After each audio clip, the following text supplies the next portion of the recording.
A lot of this isn't going to make sense to you, and I'm sorry about that. I'm just going to start at the beginning, with the house.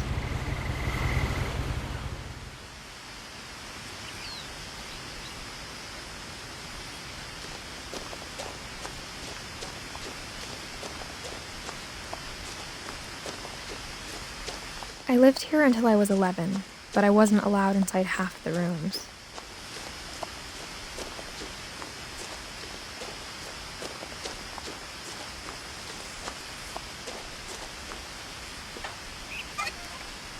Inside the mailbox were bills from 7 years ago, marked urgent, open immediately.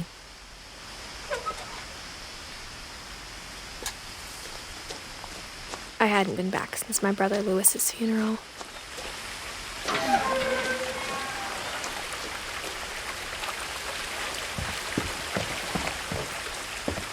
In her will, my mother left me a key, but didn't tell me what it unlocked. Maybe she thought I'd know. Or she thought that the mystery would be enough to bring me back.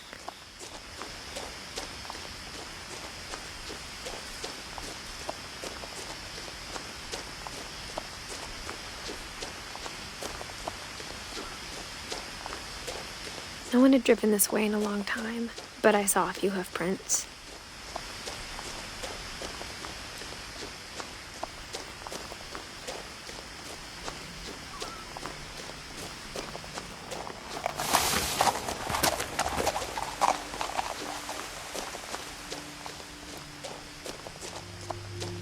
The truth is, even after I inherited the house, I never thought I'd come back to it.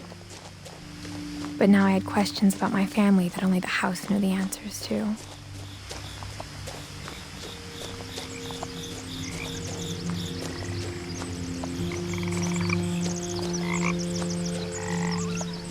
The house was exactly like I remembered it, the way I'd been dreaming about it.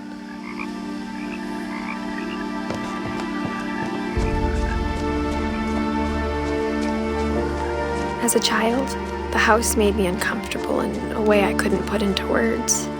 Now, as a 17-year-old, I knew exactly what those words were. I was afraid of the house.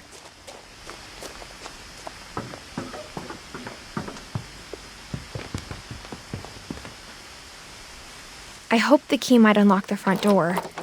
It didn't.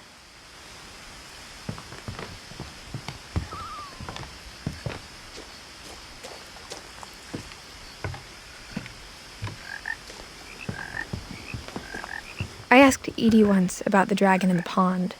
She said it had killed her husband. I was 6. It seemed like an odd joke to me even then.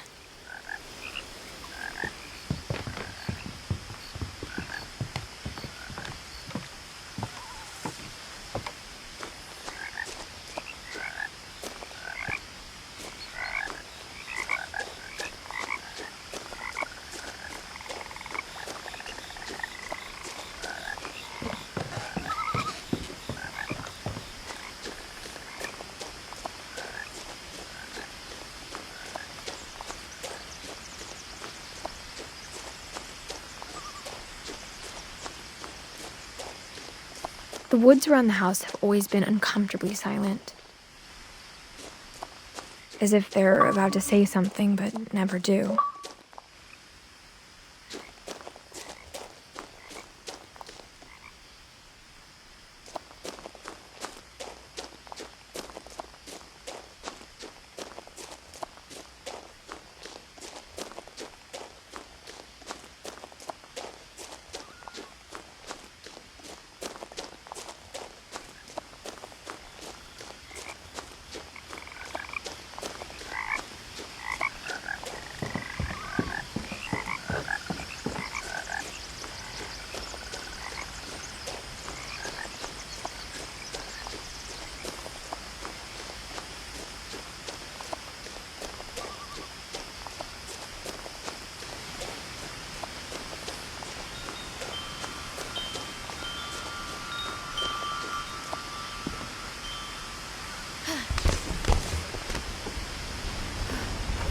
Crawling through the doggy door used to be a lot easier when I was 11.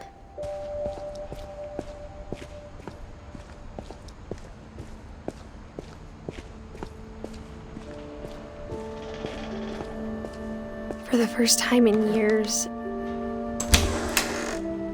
I felt like I was home. But instead of a family, there were just memories of one.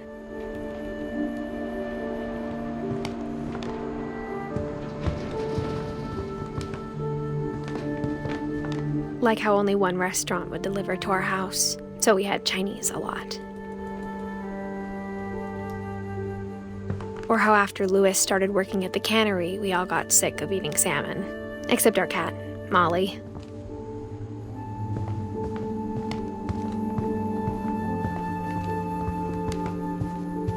The table was still a wreck from the night we left. It was like a bomb had gone off, killing everyone but sparing the furniture.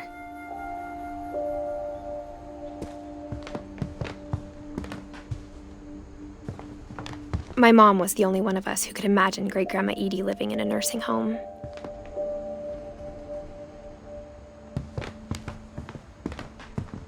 Nothing in the house looked abnormal.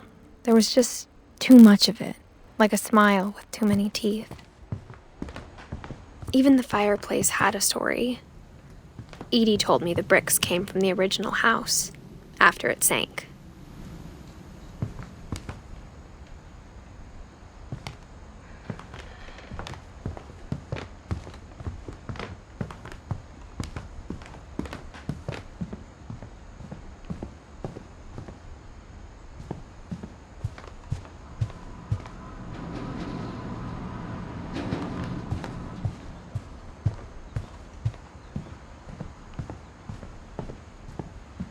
My mom wasn't much of an optimist, but she never stopped believing that my brother Milton was alive.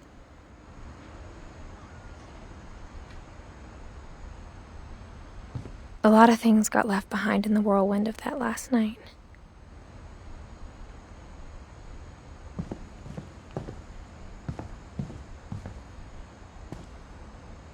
After Milton disappeared, Mom sealed up all the bedrooms. Then Edie retaliated and drilled peepholes.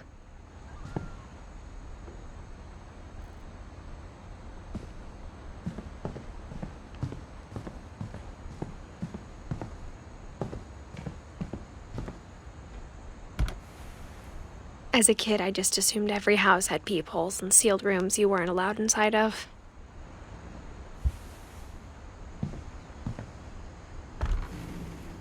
My Grandpa Sam spent 7 years sharing a room with his dead brother, Calvin.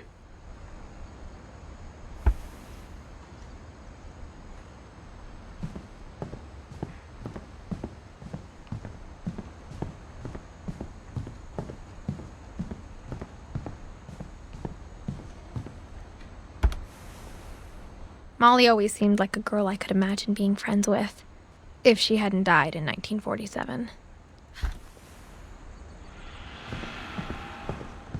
I spent a lot of time playing in Great Uncle Walter's room.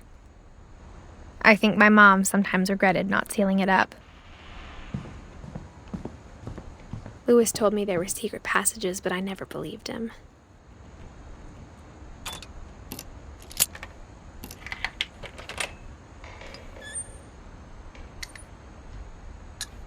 Turns out, my mom was really good at keeping secrets. Now it was time to find out what my mom had been afraid of. From the paintings on the wall, it was clear my brother Milton had been here before me.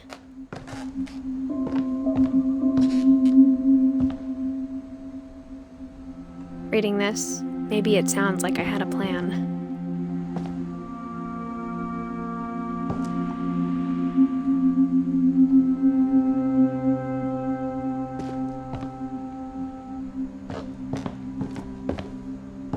But I had no idea what was behind that door.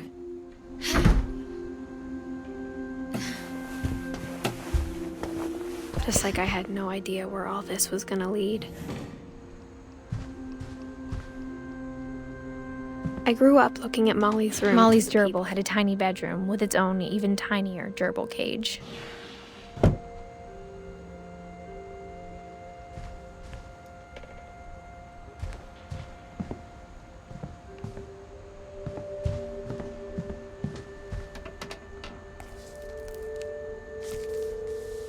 December 13th, 1947. Dear Diary, I'll be gone soon, but I wanted to tell somebody about what's gonna happen. It started when Mom sent me to bed without dinner. I woke up and I was starving, so I looked around for something to eat. The gerbil food was dry, but I didn't mind it.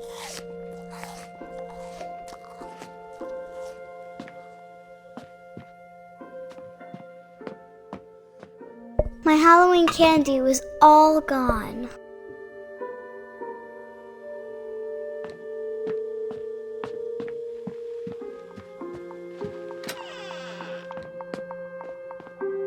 I ate a lot of things that night.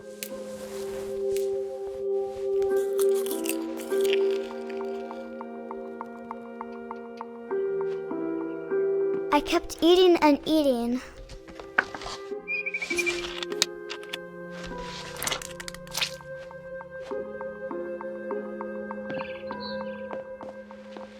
Then I heard chirping outside my window.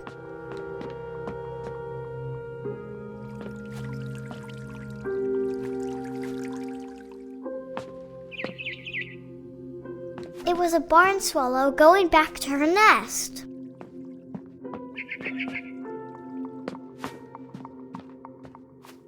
I reached out for her.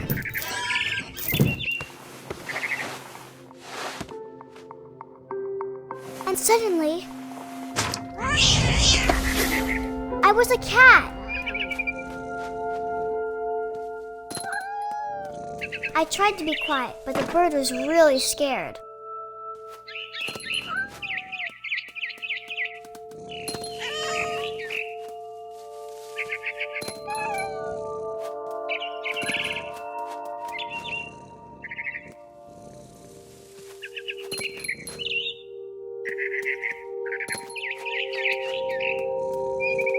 I jumped and I almost got her.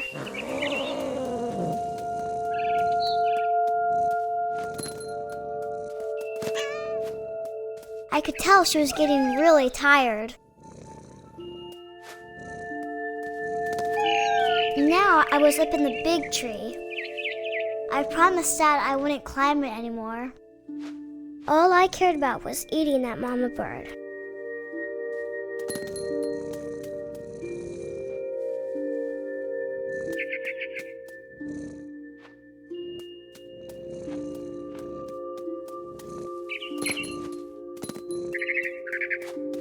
I gobbled her up.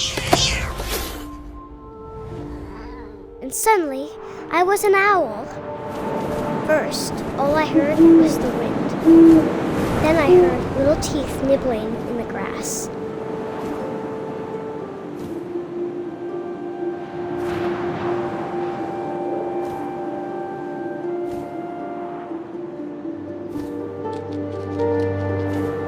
Rabbits.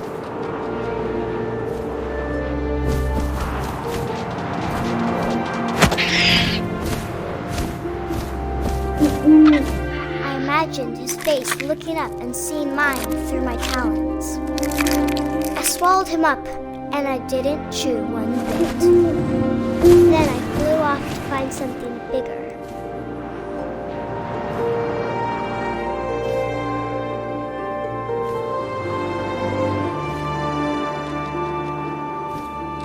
A mama rabbit.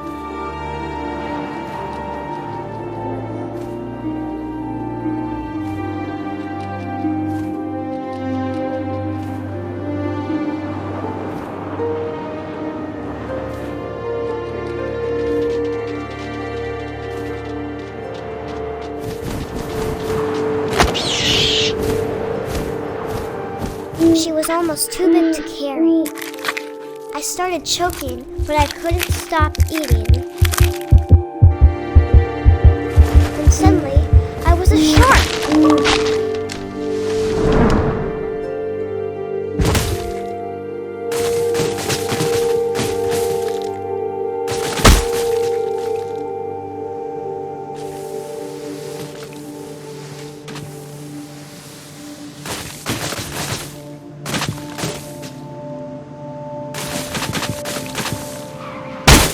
I rolled off a cliff and into the ocean. Now, I was hungrier than ever.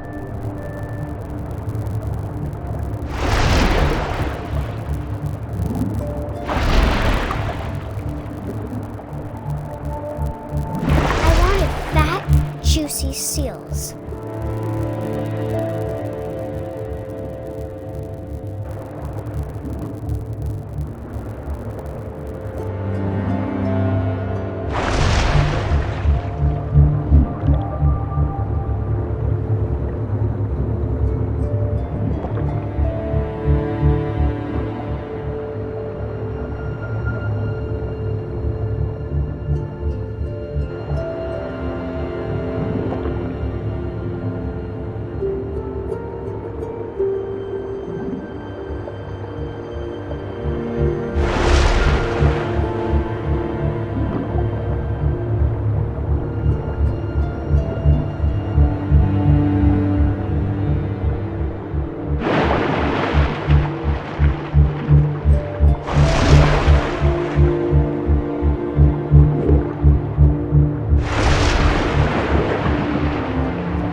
Off her flipper, and it tasted really good.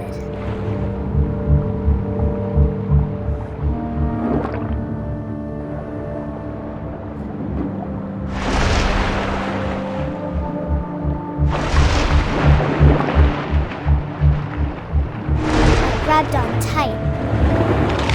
When I was so hungry, I jumped out of the water. When I opened my eyes, everything had changed.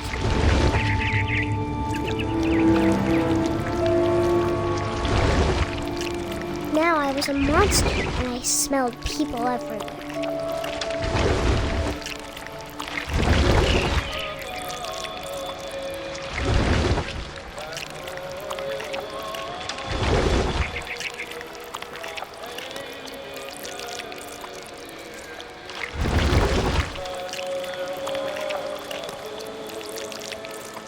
I was big, but I moved real quiet.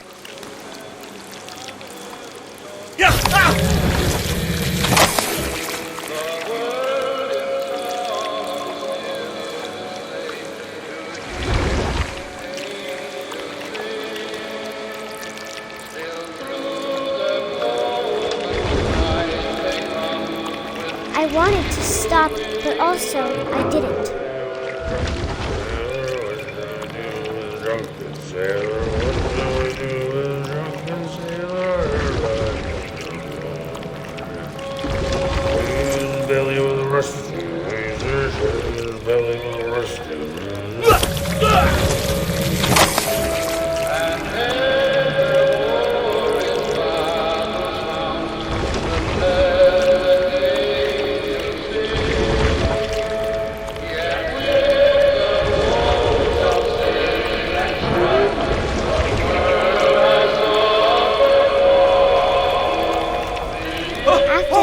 Passenger, I was still hungry, and across the water I smelled something I had to have, so I swam towards it.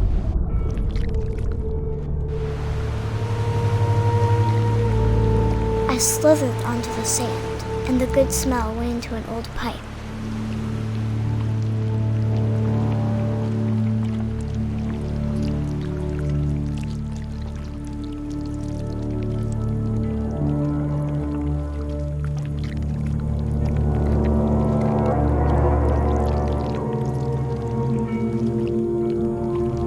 I got closer and closer.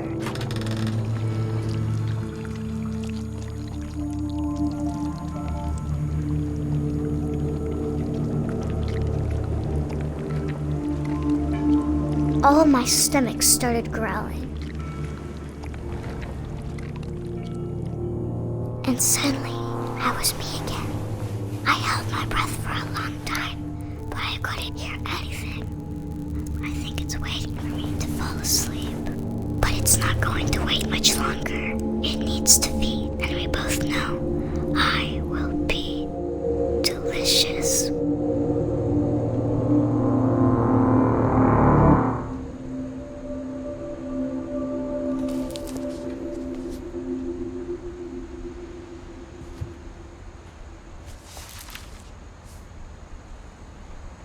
I'm not sure if I believed all of that, but I'm sure Edie would have.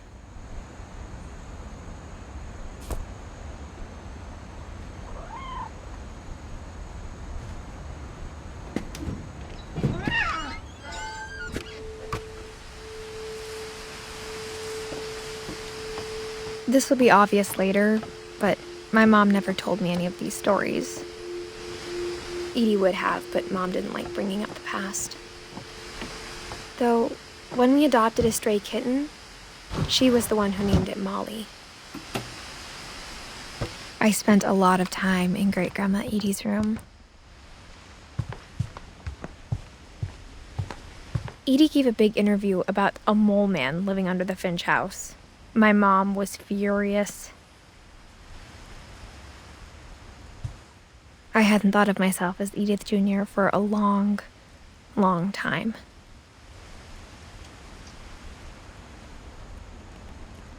When Edie told people Sven was killed by a dragon, she could also have said he was building a dragon-shaped slide that collapsed. She could have, but she didn't. Even in her 90s, sometimes Edie seemed a lot younger than my mother.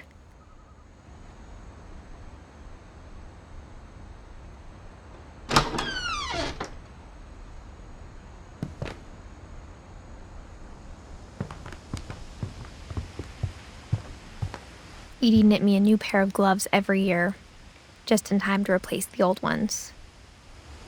Louis died a week before we left, but Edie had already started to memorialize him. Her room was like a museum.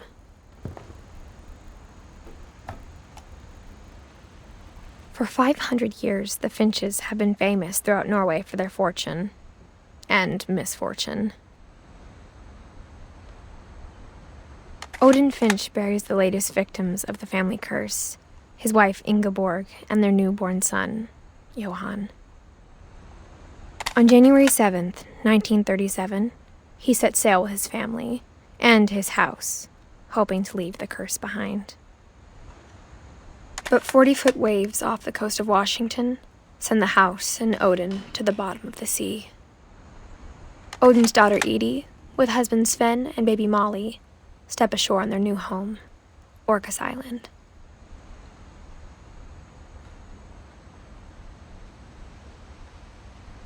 Odin Finch is the first to be buried in the new family cemetery.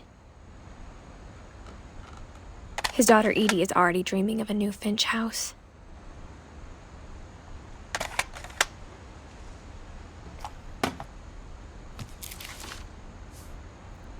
Whatever's wrong with this family, it goes back a long ways.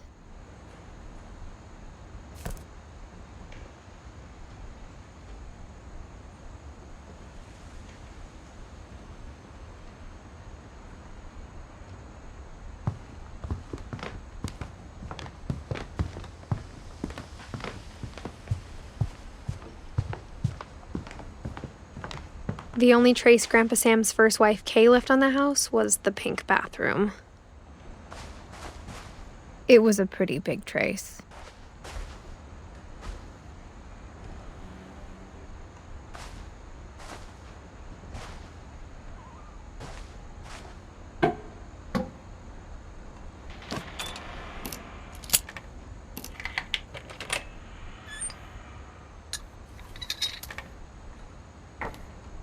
There's a secret in this bathroom. It's in the last place you would look. It isn't in the cupboard. It's hidden in this book.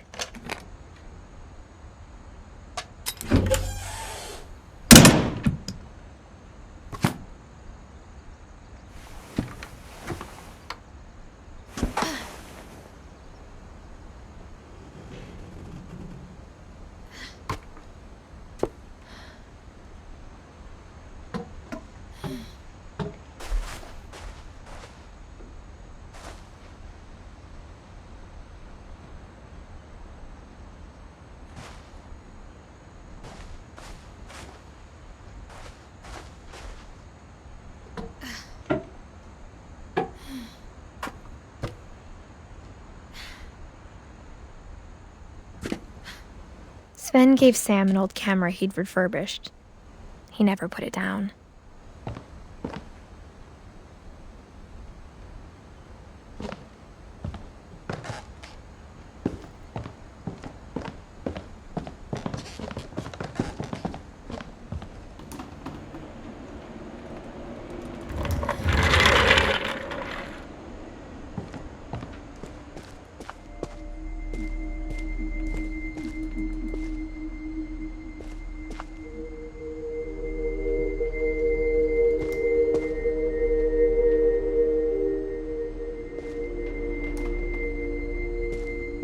I knew Grandpa Sam had a twin, and that he never talked about him.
I guess my grandpa didn't like history any more than my mom did.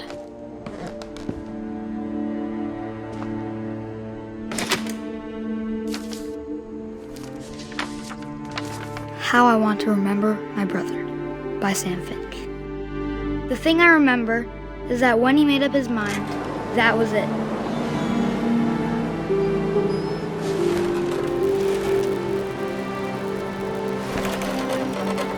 My brother said he'd die before he ate another mushroom, and he did.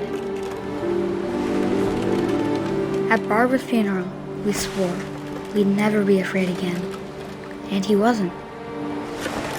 I think Calvin always wanted to fly. Sam! Calvin! Dinner's ready! Coming! But that day, he finally made up his mind to do it. I told him going around was impossible. Maybe if I hadn't said that,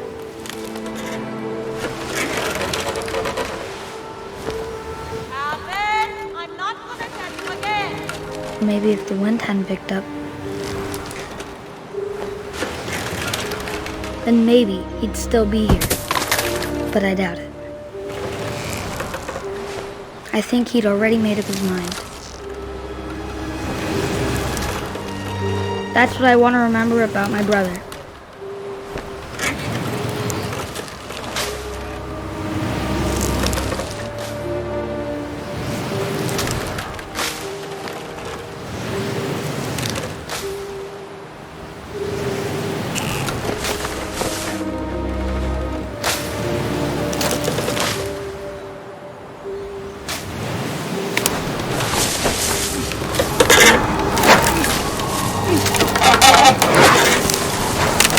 The day he made up his mind to fly.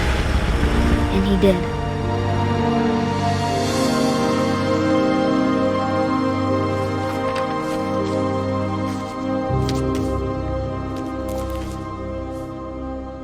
Calvin's story felt strangely familiar.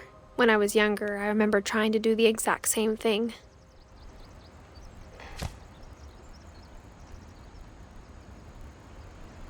After the funeral, Edie roped off Calvin's half of the room. Mom said Grandpa Sam enlisted at 18 and never set foot in the room again.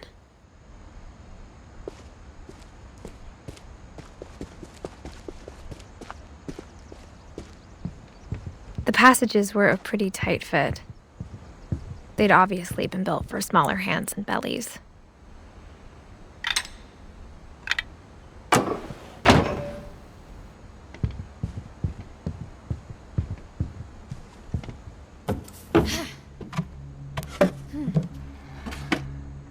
Growing up, I always thought of Barbara as a child star.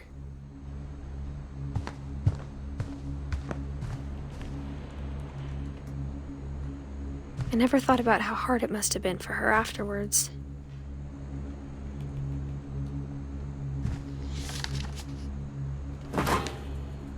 Of all the stories people wrote about Barbara's death, I'm surprised Edie saved this one.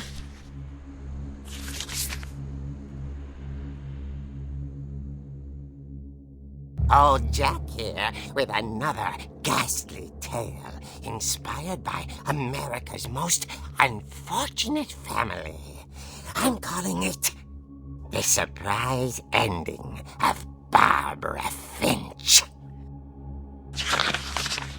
As a child star, Barbara was famous for her scream.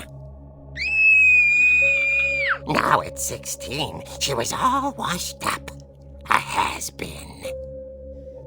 But in a lucky break, she'd been asked to perform her signature scream at a local convention for monster movie fans. It was just the boost her career needed.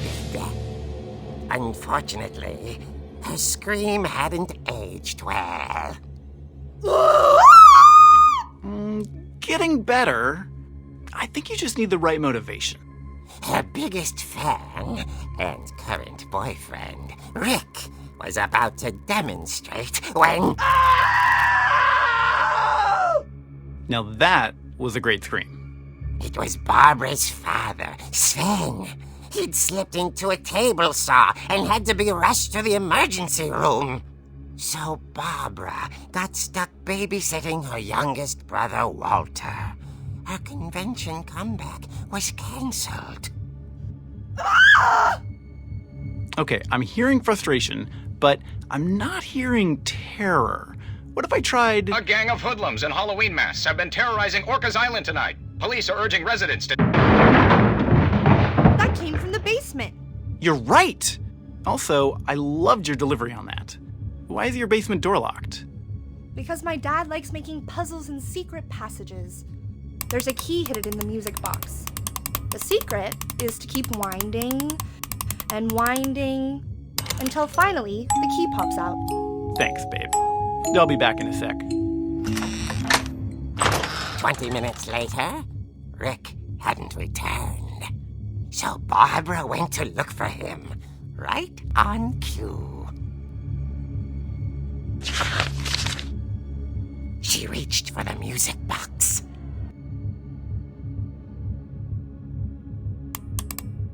And as she wound the key, she listened for Rick, but the house was silent.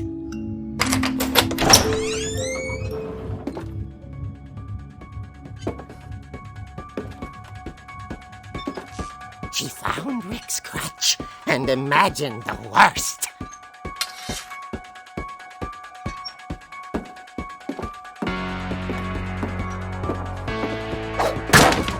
The gang's leader is the infamous Hookman killer, Dr. Carl Hamill, who impaled and then ate his family 10 years ago tonight.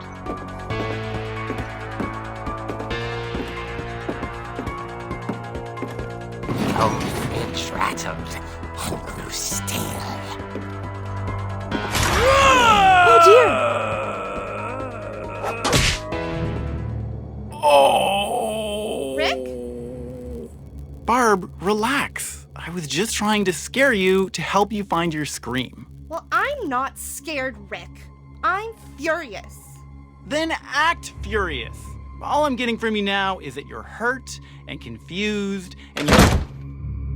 She threw him out, but she kept a little something to remember him by. Barb, have you seen my other crutch?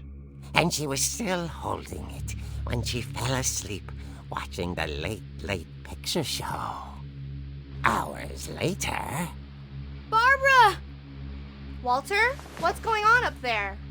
Ah! Okay, I'm coming up, but if this is a trick, you're dead, Walter.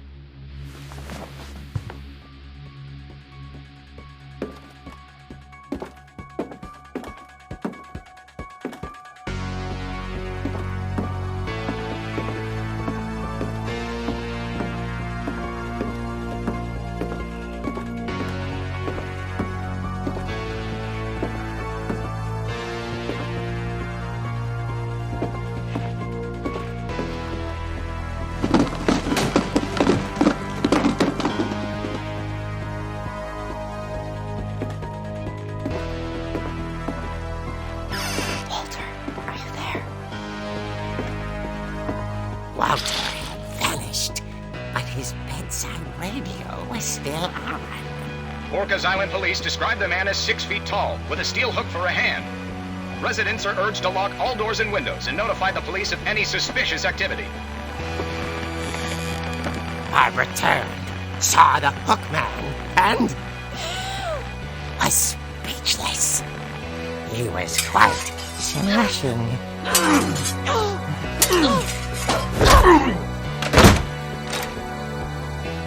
the only was, he couldn't get enough of Barbara. Okay, Barbara, there's gotta be another way out of here. That night, she played her part beautifully.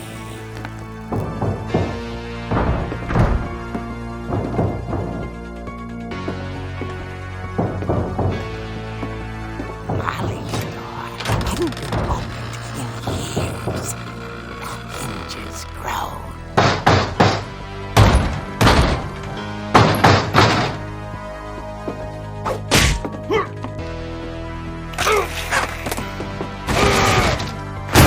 He wasn't moving, but she sensed the story might not be over yet.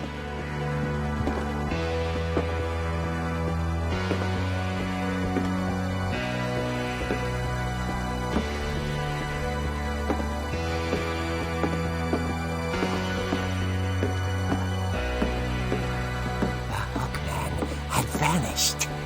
She listened for his breathing, but all she heard was...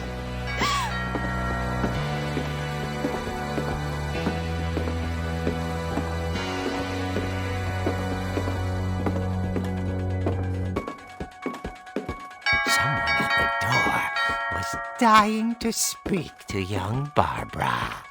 At the door, she heard whispering.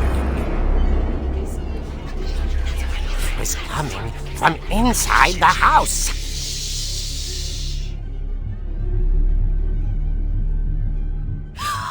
Oh dear. The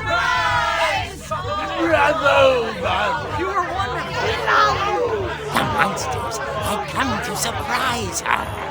For Barbara, it was a dream come true.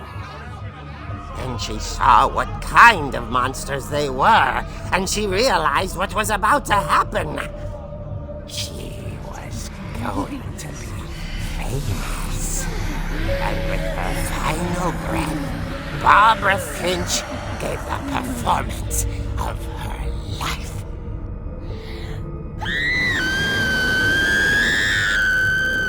I wasn't there myself, but I hear Barbara was magnificent. Poor girl. She had a taste for stardom. But unfortunately, so did her fans. Of course, the police blamed it all on poor Rick, who disappeared the same night. And little Walter? Hiding under his bed the whole time. He took it all pretty hard, but that's another story. As for Barbara, tucked inside the music box is all they ever found of her. Her ear. Now that's what I call a real eerie tale.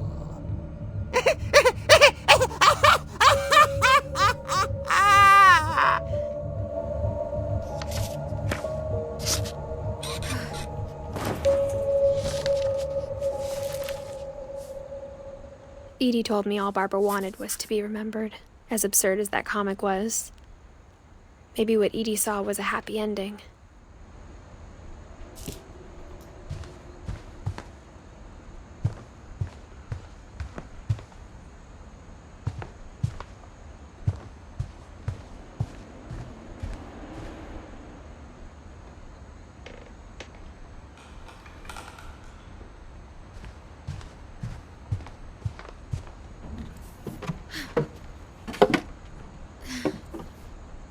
I guess now I know why Mom didn't like me playing with the music box.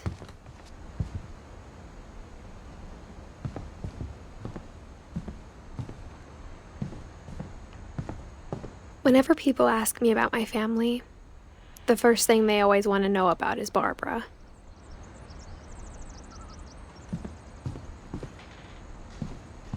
Edie's father, Odin, built the original house.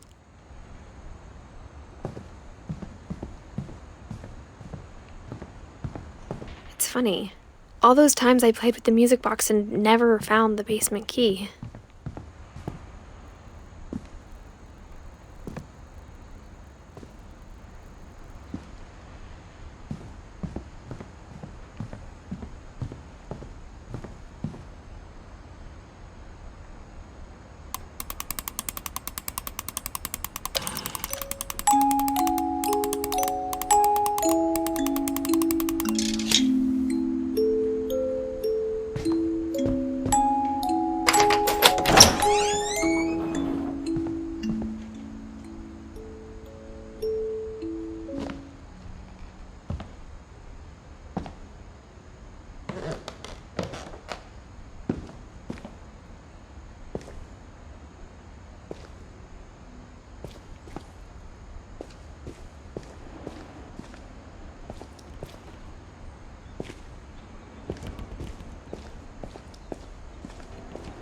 Mom said the basement was off limits, unless I wanted another tetanus shot.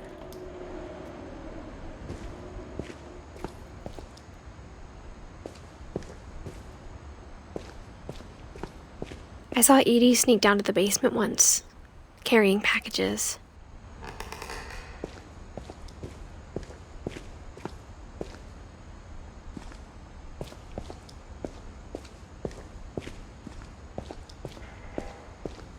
I thought maybe she was hiding presents.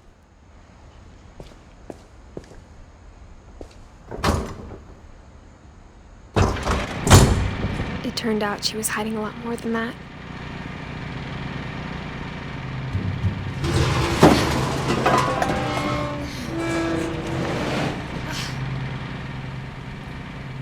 I remember asking Mom once about where Walter had gone. She said after Barbara died, he got as far away as he could. If there's a pattern in all these stories, I think it's that none of us has gotten very far.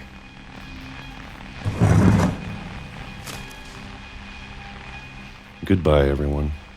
I can't believe I've been down here for 30 years. On that first day, after the shaking started, I didn't think I'd survive a week.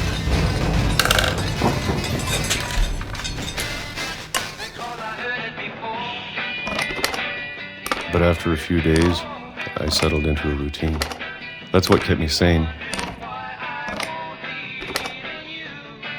Having a schedule, living for today.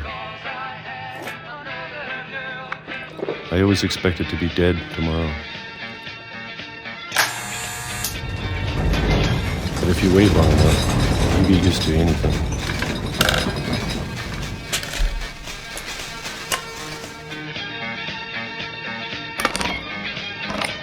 Even a monster on the other side of the door starts to feel normal. Almost friendly.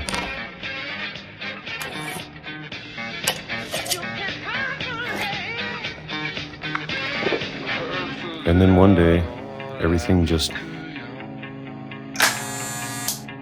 stopped. Whatever that thing was, it was gone. Maybe it got tired of waiting.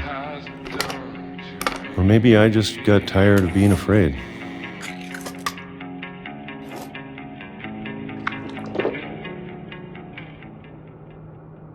It's been a week now, the longest in 30 years. I'm done waiting. I have to leave while I still can.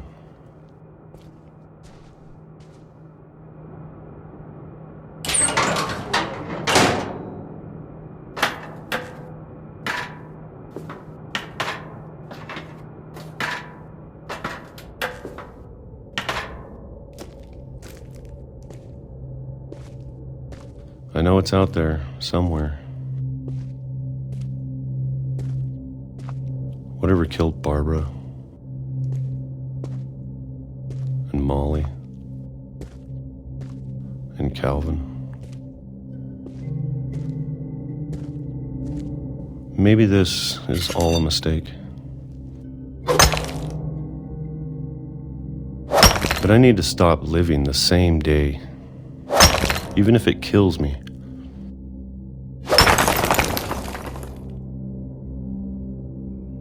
Whatever's out there, I want you to know I'm ready for it. I'm going to appreciate all of it, especially the food. I don't mind if I only have a year left, or a month, or a single week. I'd be happy with one more day. I can already imagine the sun on my face.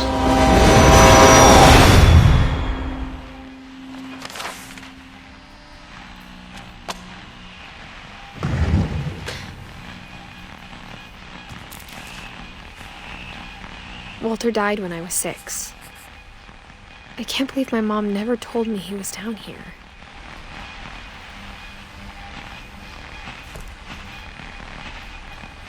I'm sure my mom was trying to protect me.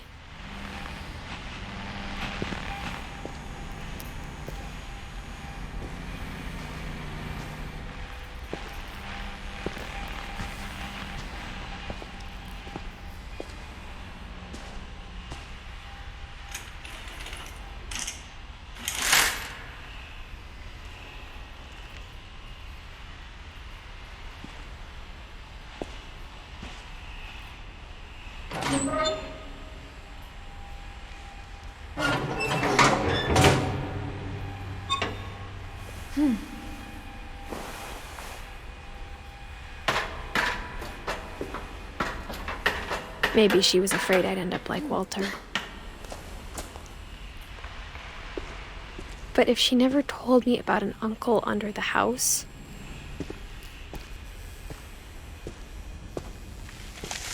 I can only imagine what else she was hiding. I don't want to make the same mistakes she made. Trying to bury something that's still alive. Now that there's only one of us left, or maybe 2, I thought it was time I heard the stories for myself and found out what happened to everyone else. But now I'm worried the stories themselves might be the problem. Maybe we believed so much in a family curse, we made it real.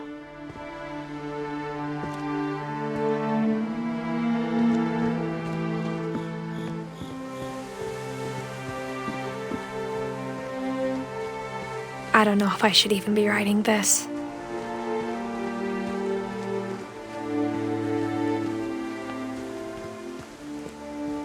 Maybe it'd be better if all this just died with me.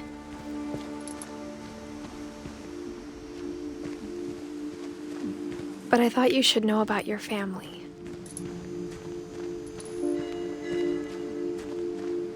And the history you're a part of. Though to be honest, I feel as lost as you probably do right now.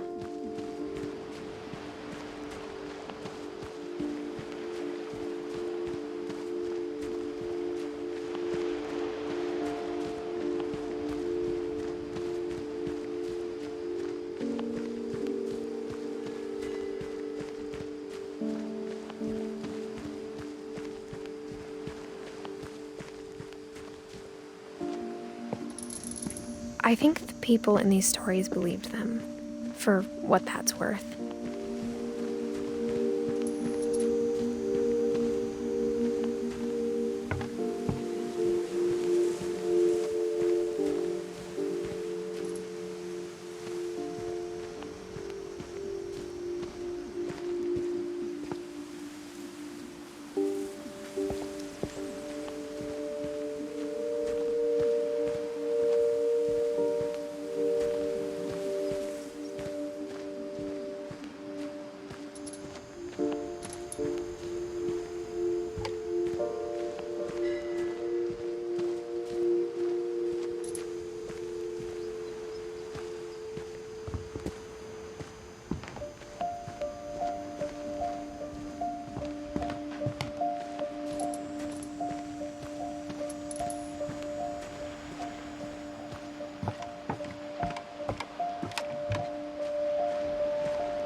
you look at the house, that history of imagination and stubbornness and madness, any of it seems possible.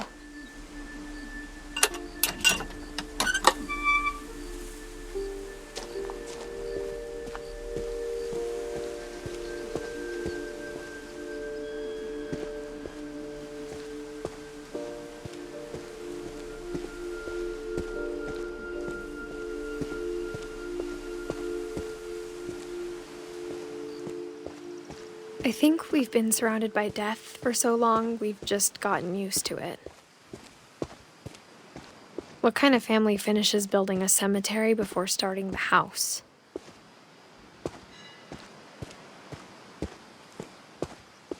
It's embarrassing for me to admit this, but the pet cemetery made me more uncomfortable than the human one.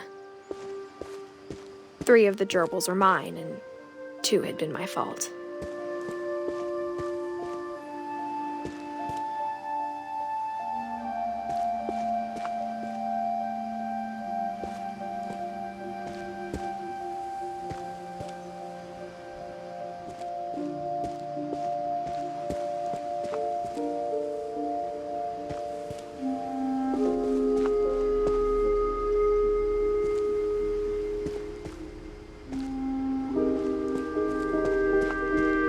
Sven built the house, but it was Edie who designed the cemetery.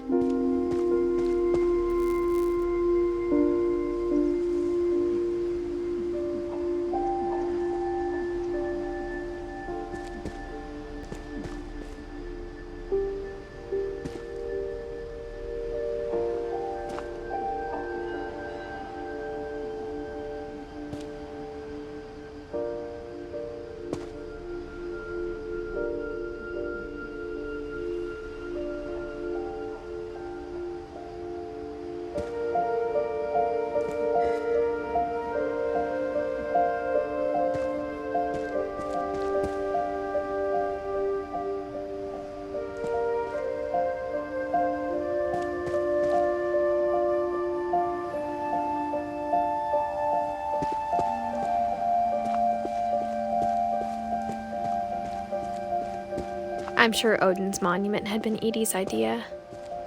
My mom was always trying to move on, but for Edie, the past never went away.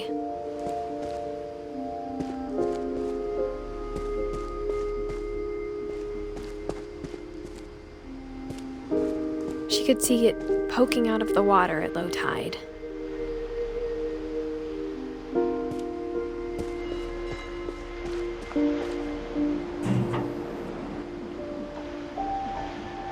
Edie said she dreamed about the old house every night.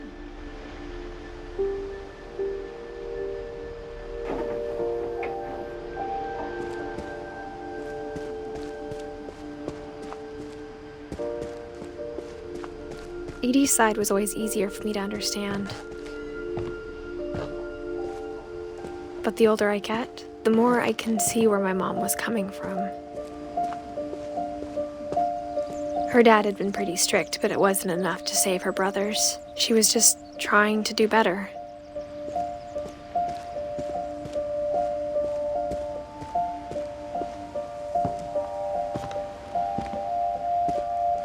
She lost 2 of her brothers, just like I did. I get why she tried so hard to protect us.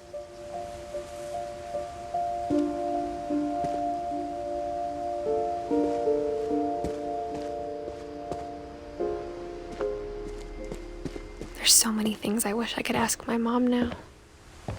Part of me thinks this is what she wanted all along. For me to come back someday and find everything out for myself.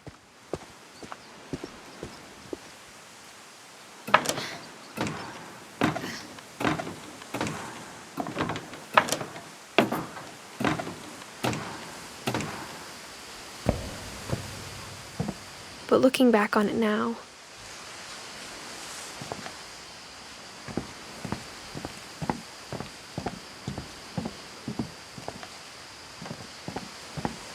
if she told me there was going to be so much climbing, I never would have come when I was 22 weeks pregnant.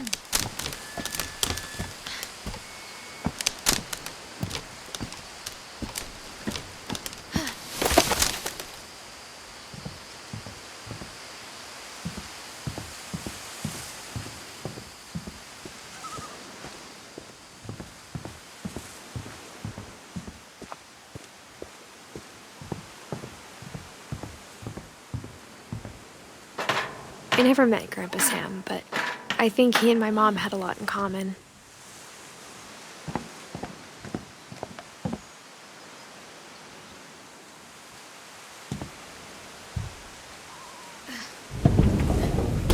They were both pretty intense.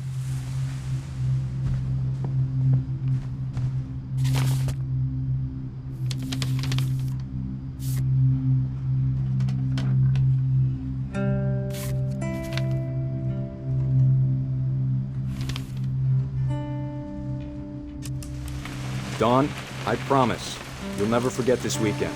Yes, sir. These memories are gonna last a lifetime. Perfect. Am I gonna have to shoot anything? It's gonna rain the whole weekend, isn't it? I will never forget this weekend, Dad. That's the spirit. Okay, got it. I'm gonna take some pictures, okay? Just be careful. That camera's older than you are.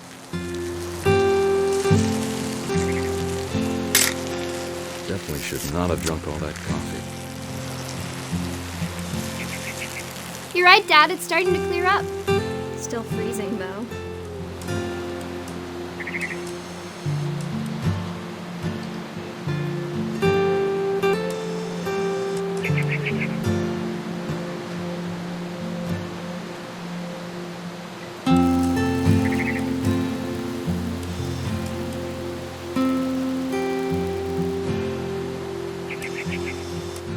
Nothing quite like being outside.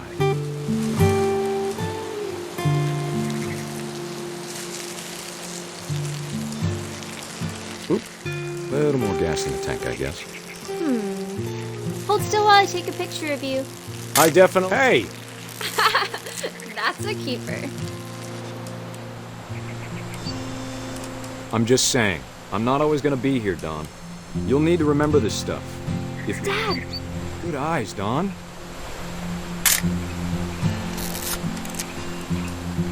Before you take the shot, let me get a picture of you.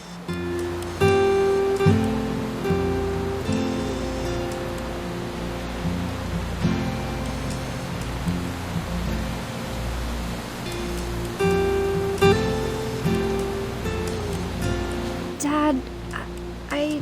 Just breathe. Let me get behind you. Do I have to do this? Dawn, you don't have to do anything. But if you want to survive, you'll need to be strong.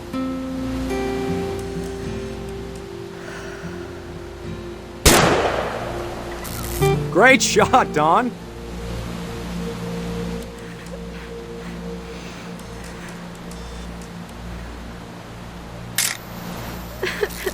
I'm proud of you, Dawn. Always remember that, okay?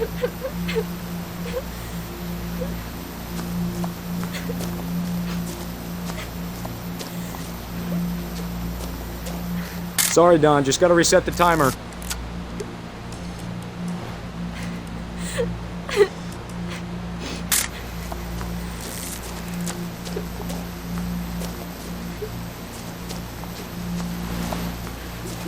Dad, it's twitching. I think That's it's totally normal, Dawn. Just focus on the camera. Try not to think about... Dad!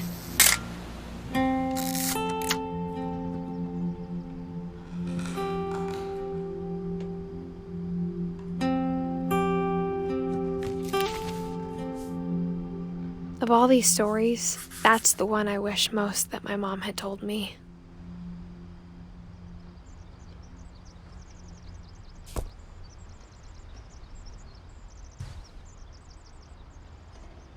Sam spent his life shooting photos, but Mom said he got nervous being in front of the camera. I guess we're all afraid of something.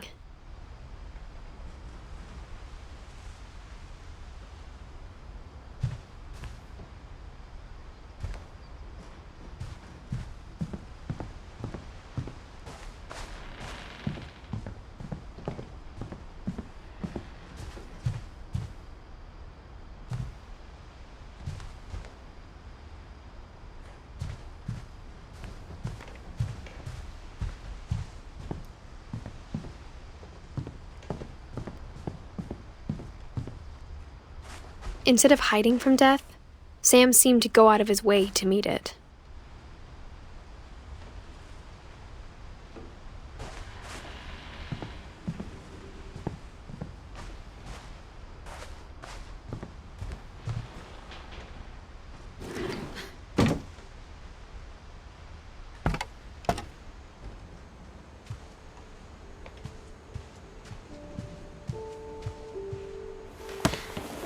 After Sam died, my mom and Edie got really close. They'd both lost a lot.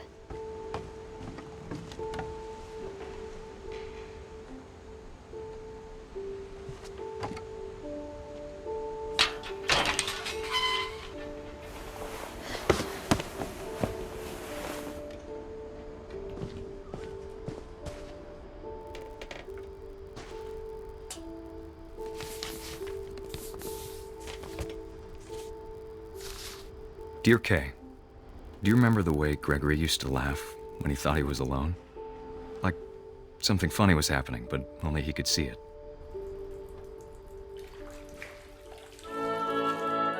I think he saw things the rest of us don't.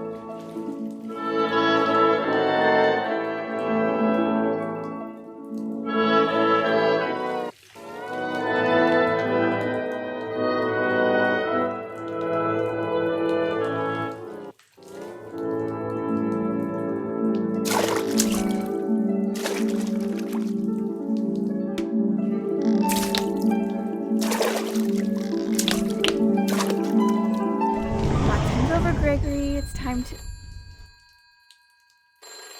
Hold on, sweetie. Hello? Sam, I told you I don't want to talk right now. I wonder what he saw. What his world was like.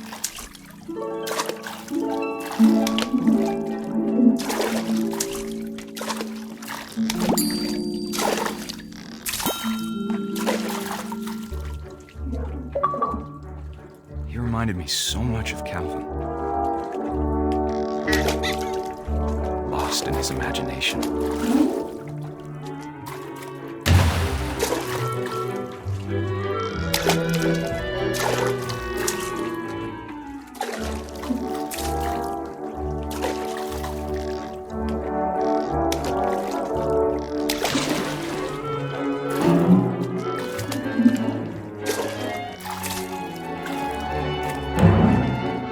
Silly it sounds.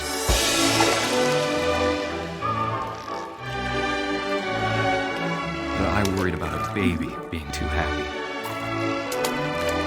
But I could feel him slipping away. Sorry about that, Gregory. I know you did everything you could. Maybe if I hadn't called that night.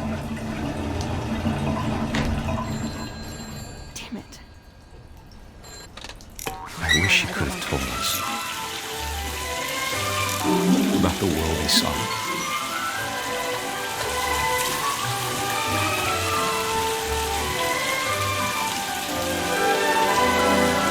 There's so much I don't understand about Gregory, about everything.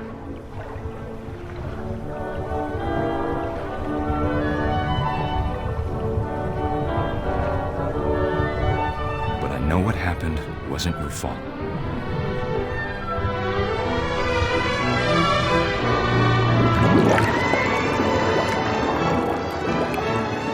I'm sure he's happy. And he'd want you to be happy too. Good luck, Kay. Love, Sam.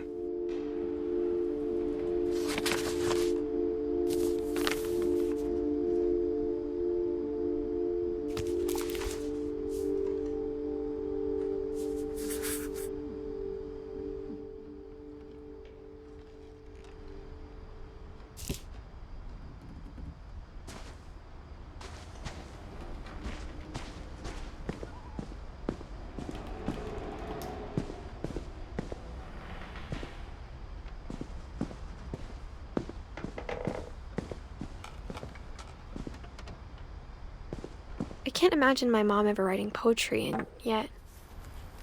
A poem for Gus, who always said the wedding was a bad idea.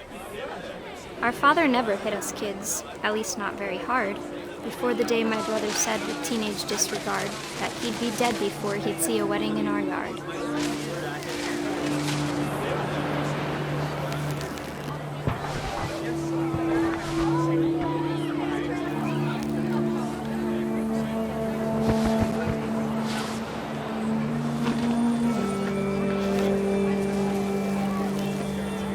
My father made him come, of course, but Gus stood far apart, just flew his kite and bottled up the storm inside his heart.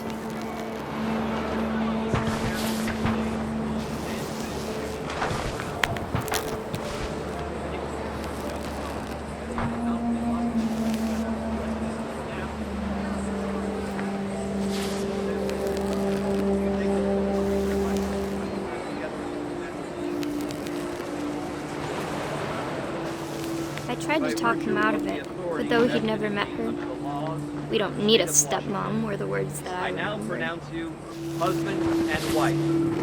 You may kiss the bride.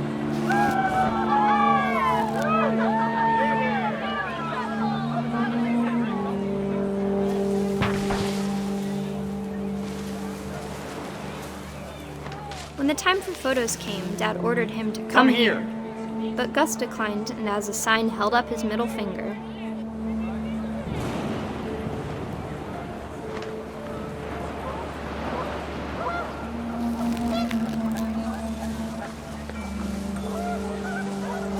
The wind picked up and panicked geese appeared and quickly went. But all the humans did that day was go inside the tent.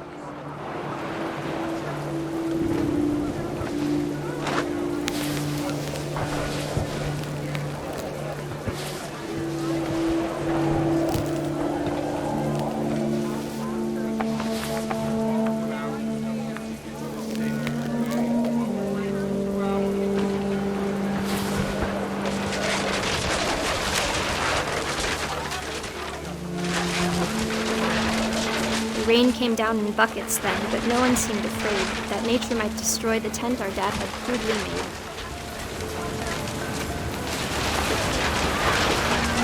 The thunder sounded much too close and full of angry power, but all my father said to this was, "Make the music louder."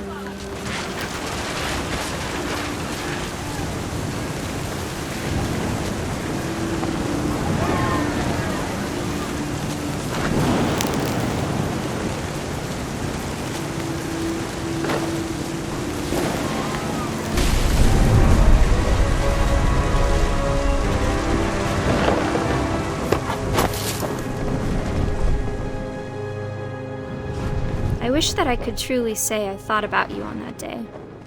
Out there on the beach alone, just you, the wind, the sea, and foam. But I didn't, until we found you.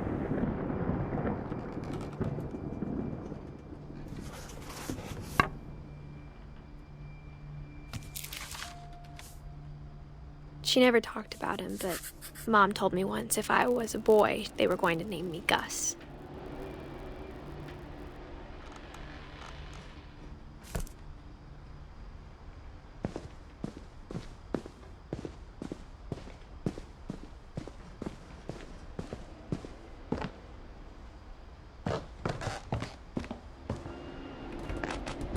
My mom moved up to the loft after her brothers died. At the time, it was as far away as she could get.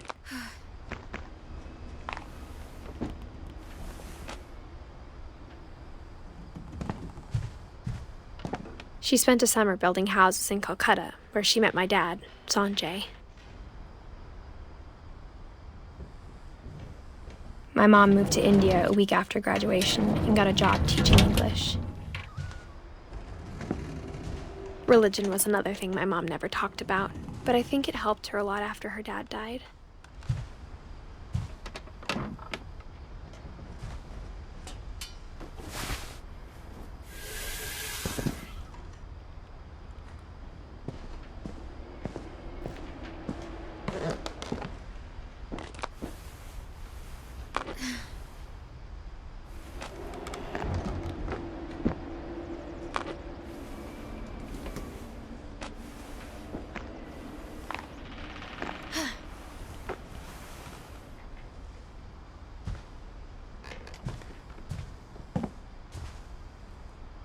Lewis was born a year later.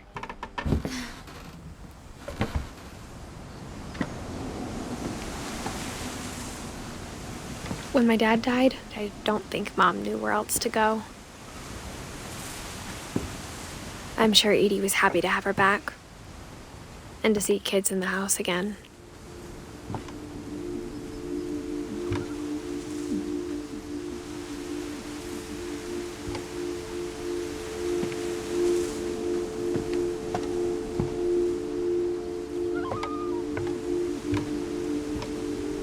The house had to get a little bigger, but Edie was used to that.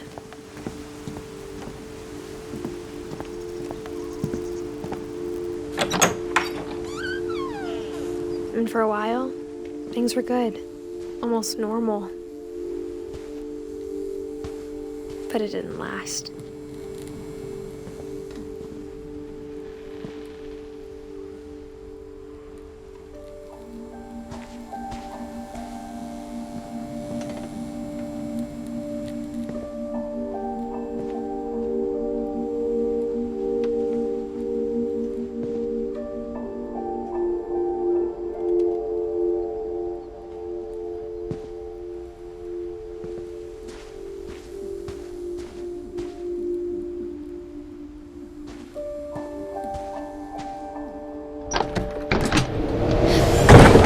The beginning of the end was Milton's 10th birthday, when Edie gave him a castle.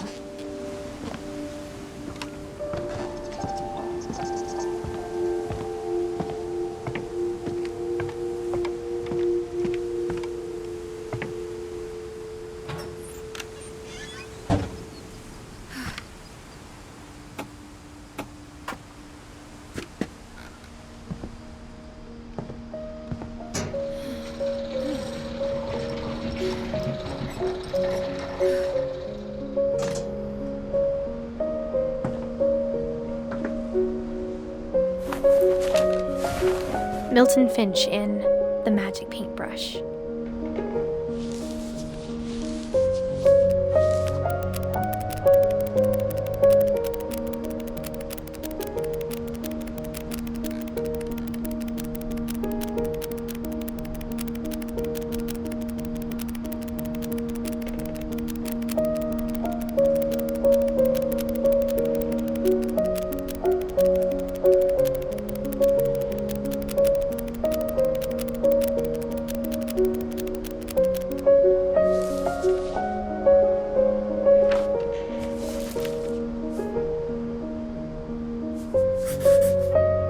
I was 4 when Milton disappeared.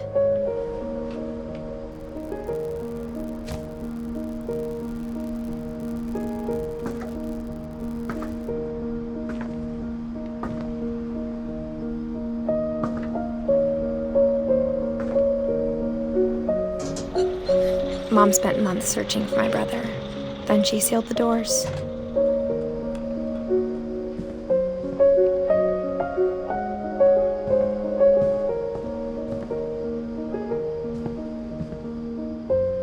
Whatever Milton had found in the house, Mom didn't want it getting out.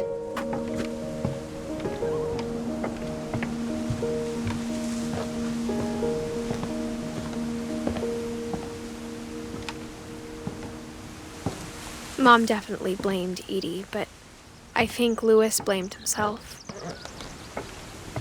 After he graduated, he just spent more and more time in his room, until Mom got him a job at the cannery.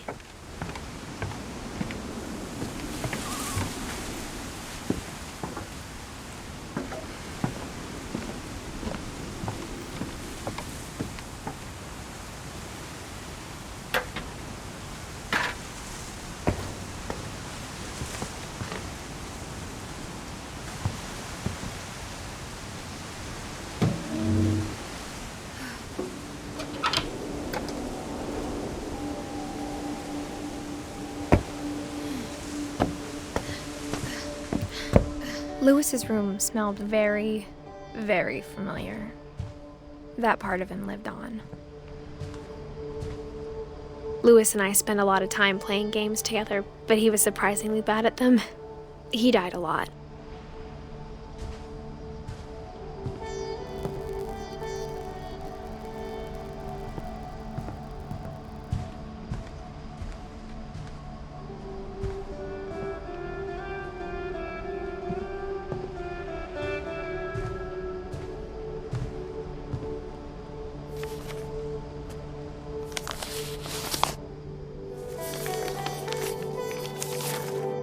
Dear Mrs. Finch, as Lewis's psychiatrist, I can understand your desire for an explanation. As I see it, the trouble began in January, shortly after we convinced your son to seek treatment for substance abuse. Newly sober, I believe Lewis first noticed the monotony of his daily life.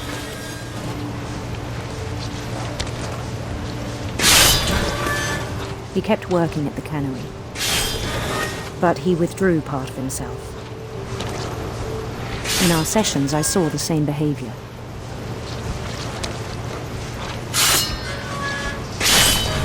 His mind began to wander. I asked him to describe it. He said he started small, imagining a labyrinth. He'd feel his way about. Then something moved. Bats. And toads. And things that have not names. He knew it was all in his head.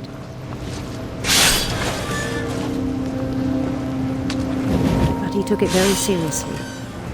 I had hoped he'd find himself.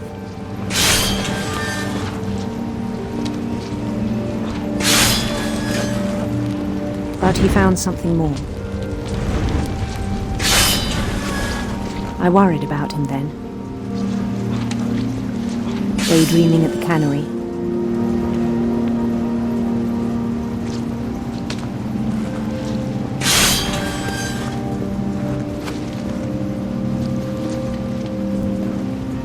I spoke with his boss. But he said Lewis had become a model employee. Methodical, tireless, focused. Like a whole new Lewis. So I let him go on.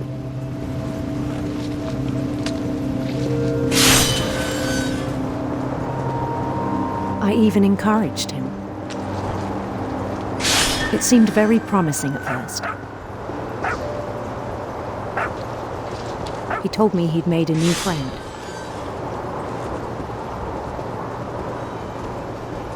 On the edge of a city he named Lewis Topia. He built the city up slowly, brick by brick.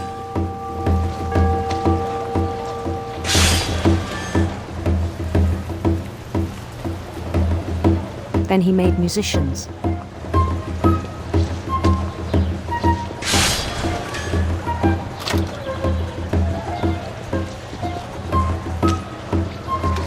Songs for them to play. He talked about starting a band. And he was always humming something. Every day his imagination grew stronger.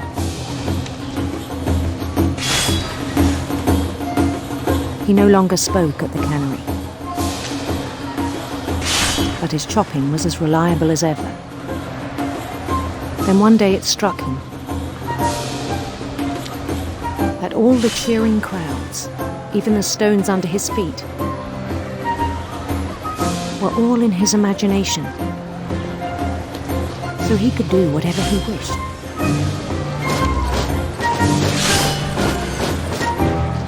He held an election for mayor, and he won. They begged him to stay, but his mind was already wandering. It became a game for him.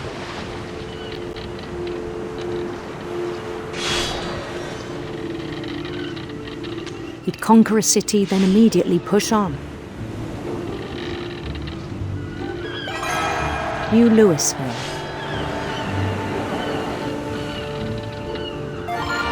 St. Louis. He started drifting away from our reality.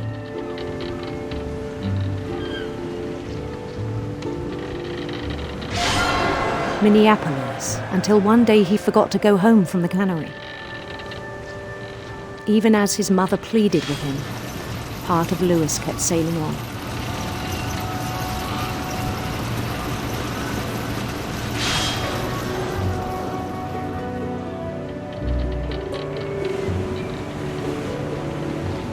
In Louisburg, he heard rumors of a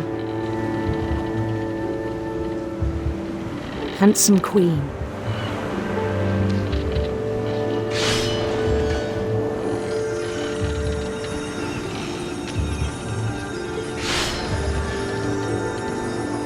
The queen was on her own quest for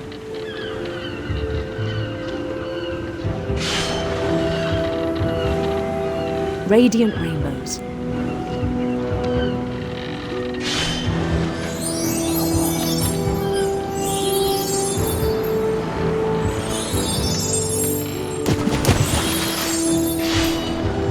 He followed the sound of her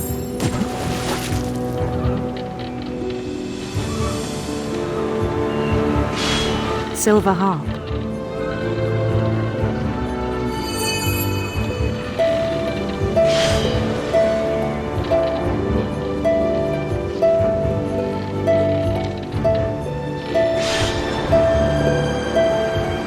His chase led him to a golden palace east of the sun and west of the moon.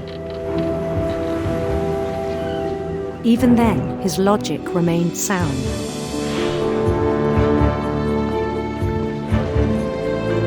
He knew the world was all in his imagination.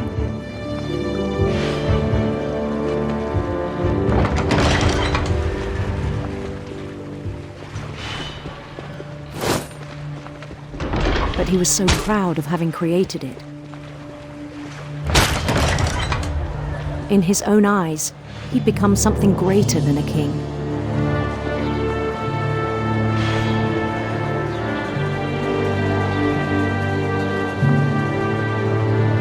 For someone who'd never known success in the real world, I think it was overwhelming. And then it struck him that the real Louis was not the one chopping salmon, but the one climbing the steps of a golden palace.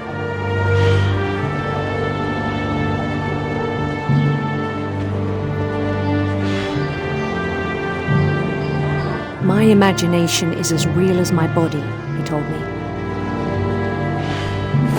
It was hard to argue with him.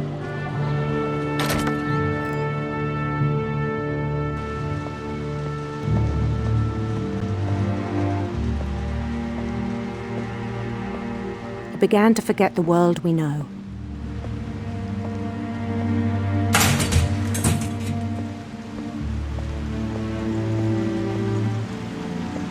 I think it pained him to remember Louis, the cannery worker.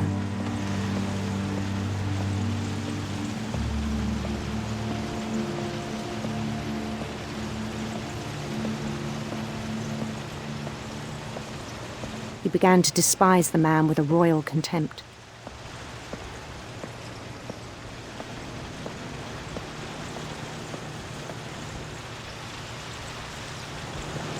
I still thought I could save him. Even after he said he was being crowned king over all the lands of wonder. The palace would be packed with his companions.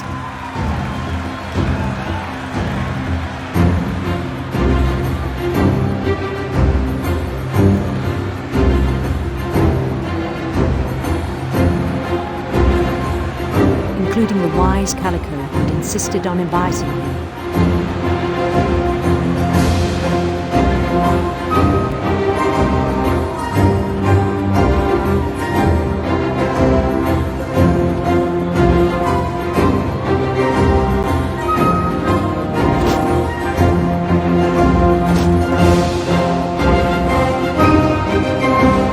His queen waited, holding his crown.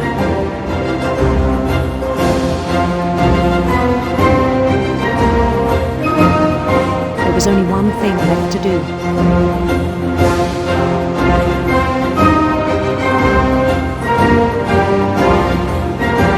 Bend down his head.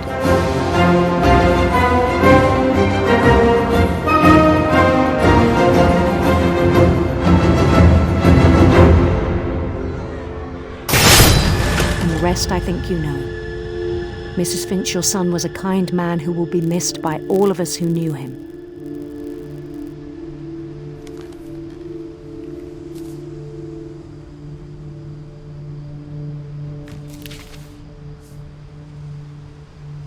My brother was really cool. I wish you could have met him.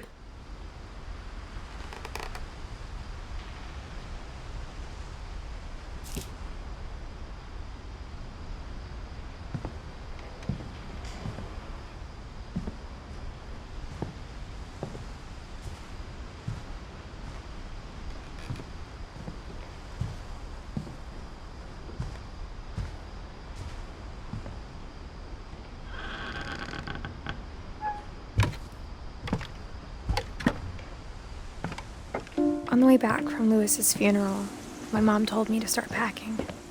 She waited until the day before we left to tell Edie.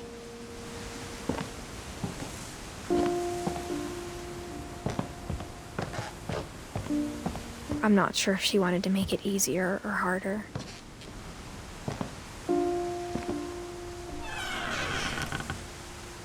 I wish we'd stayed. But I understand why we left. My mom ended up leaving everything behind.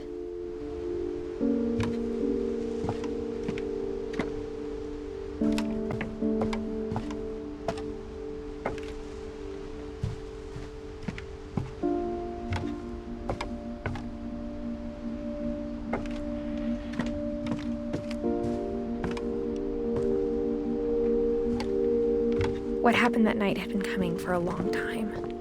Maybe it should have come sooner.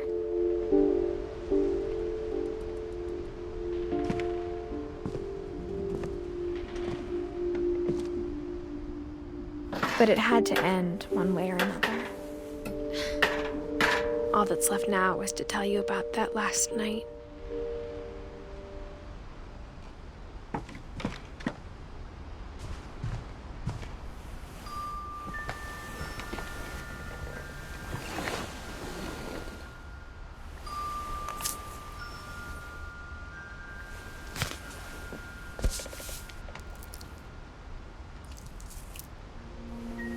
That whole last day, Edie just watched us pack and didn't say a word.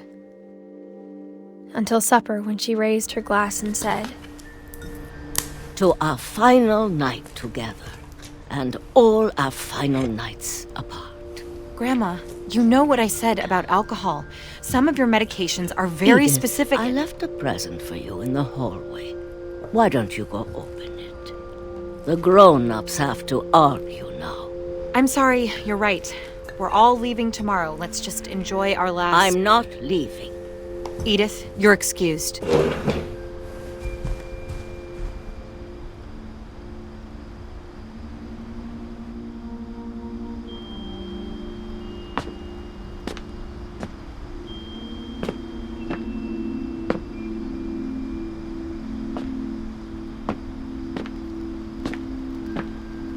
The power had been shut off that morning, but Edie always had plenty of candles.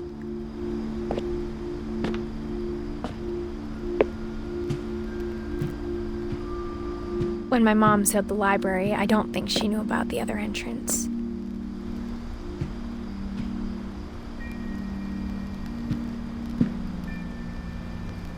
Or that Edie had a key to it.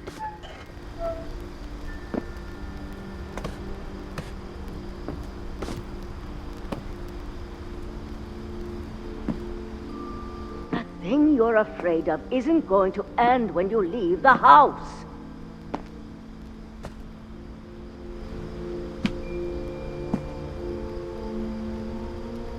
Edith has a right to know these stories. My children are dead because of your stories!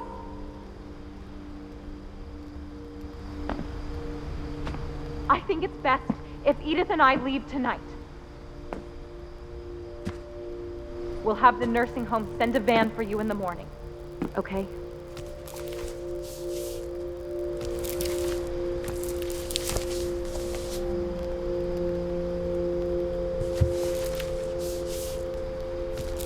Dear Edith, there's so many stories I wish I could tell you, but there's only time for one. This is about what happened on the night you were born. That night, the tide went way, way out. It was the first and last time I ever saw the old house aground. There'd been an earthquake out in the middle of the ocean. They called it the lowest tide in 1,000 years. God, it smelled awful. You know, I've seen that house every day of my life.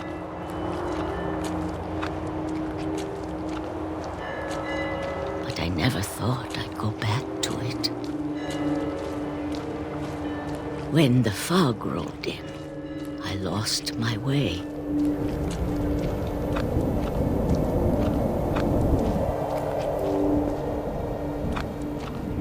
I got turned around.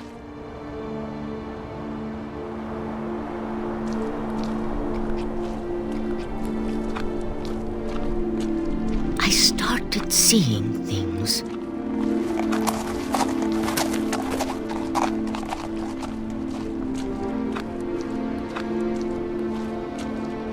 Things I'd forgotten had ever existed.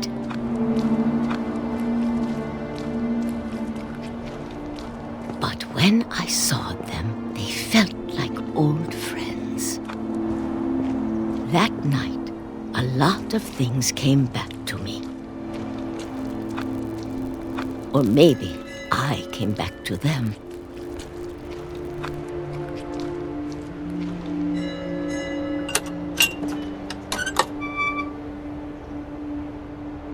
Things I can't explain, but that I need you to try and... Edith, what are you doing in here? It's mine. Edith! Mom, you're gonna rip it! Let go! I kicked and screamed, but Mom dragged me to the car.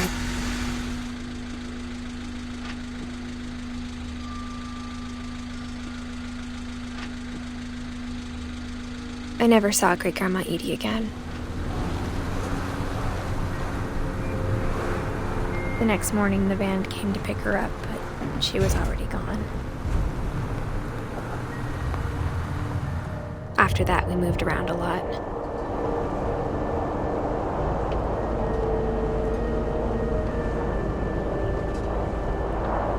We both tried to make the best of it.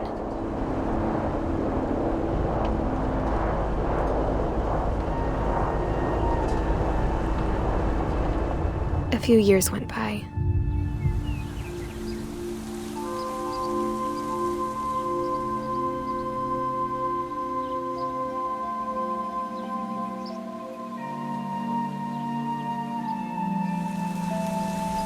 My mom didn't like to talk about it, but she started getting sick a lot. The rest happened pretty quickly.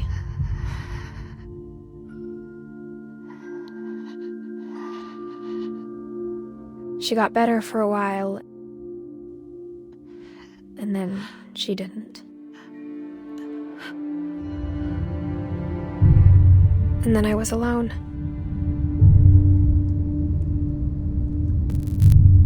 The last Finch left alive.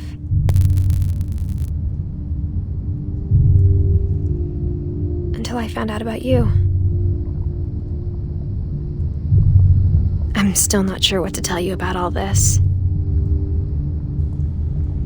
If we lived forever, maybe we'd have time to understand things. But as it is, I think the best we can do is try to open our eyes.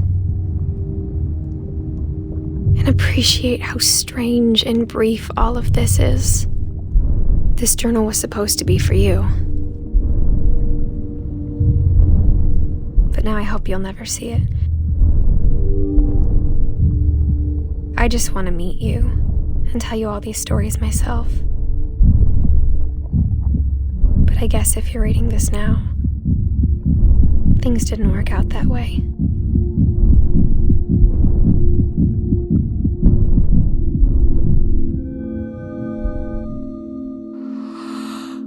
This is where your story begins. I'm sorry I won't be there to see it. It's a lot to ask, but I don't want you to be sad that I'm gone. I want you to be amazed that any of us ever had a chance to be here at all. Good luck.